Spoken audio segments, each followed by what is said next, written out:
أهلا بيكم، يا رب تكونوا بخير. لو عندك شماعة اتكسرت زي ما انتوا شايفين كده ما ترميهاش ابدا ابدا.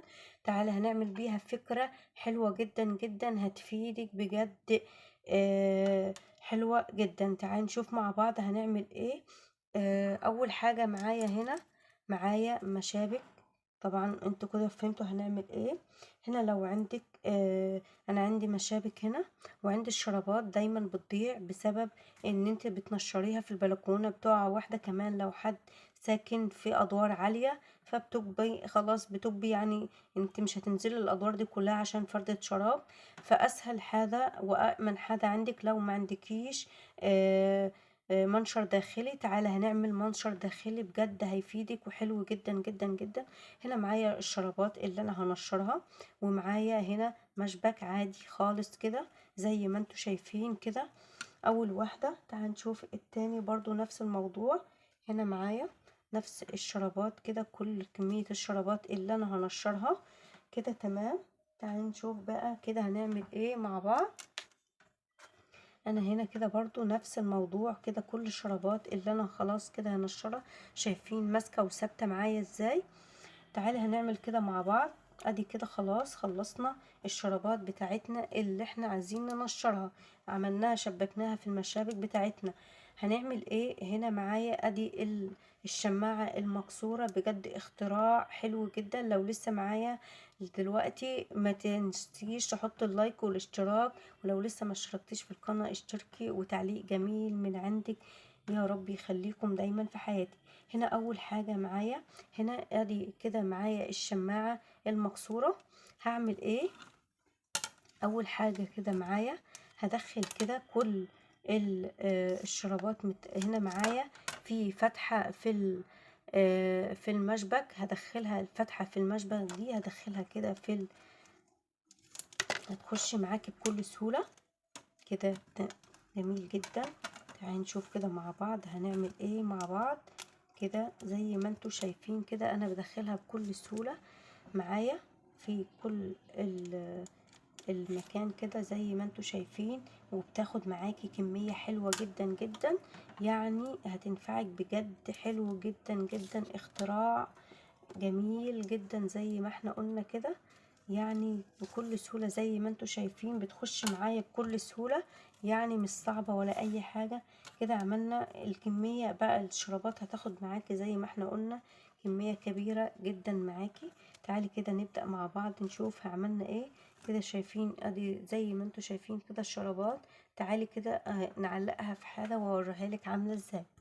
وهنا زي ما انت شايفة انا علقتها في بتاعة الحمام دي، حطيت كده الشماعة من تحت كده دخلتها وعملتها كده زي ما انتوا شايفين، الفتحة قفل على بعض كده فمش هتقع منهم شرابات او اي حاجة. شايفين ادي زي ما انتوا شايفين. يا رب الفكرة تكون عجبتكم. كلنا بنعاني من البريمة بتاعة الحلقان، دايما بتضيع بسرعة، بنبقى مش عارفين كده خلاص بالنسبة لنا كده الحلق بنبقى عايزين نرميه لان مفيش البريمة بتاعته. هنا اسهل طريقة، هنا معايا الدبل فيس، هاخد قطعة بسيطة صغيرة جدا كده، قطعة صغيرة جدا، شايفين قطعة بسيطة جدا صغيرة، همسكها كده وابرمها، يعني هدخلهم كده ببعض زي ما انتوا شايفين كده.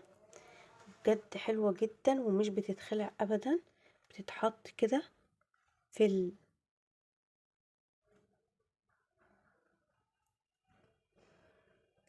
ومش يعني مش بتلزق في ايديا ولا حاجة خلاص. طول ما انت بتعمليها بين صوابعك خلاص بتبقى حلوة جدا جدا. يعني فكرة بسيطة وتقدري تعملي بيها كل الحلقان. يعني انا معايا كمية حلقان كلها ضايعة بسبب البريمة، ان انا ما بلبسهاش بسبب البريمة مش لاقياها. فهنا كل قطعي حتت بسيطة كده وبرميها بين صوابعك كده، ودخلي فيها الحلقان بتاعتك كلها. حلوة جدا ومش بتقع ابدا، يعني بتبقى ماسكة في الحلق. حلوة جدا جدا، يا رب الفكرة تكون عجبتكم. هنا معانا 3 مشابك عاديين بتعود التنشير عادي. هنا معايا دبل فيس، تعالى هنعمل بيهم فكرة حلوة جدا جدا. معايا دبل فيس،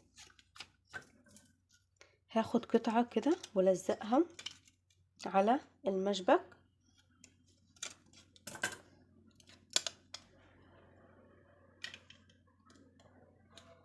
خلاص كده لزق. هاخد قطعة تانية هلزقها على القطعة المشبك التاني. هاخد قطعة تالتة واعملها برضو نفس كده تمام. تعال نشوف مع بعض كده هنعمل ايه الفكرة بتاعتنا بتاعة الدبل فيس والمشابك مع بعض.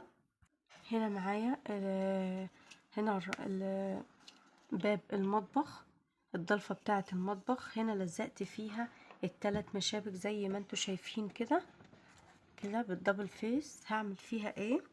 هعلق فيها هنا الفوط بتاعتي بدل ما تاخد مكان او مساحة كده. حطيت المشبك، فتحت كده المشبك وحطيت فيها الفوطة، بجد شديدة يعني مش بتقع منها، وفكرة حلوة وبسيطة وسهلة.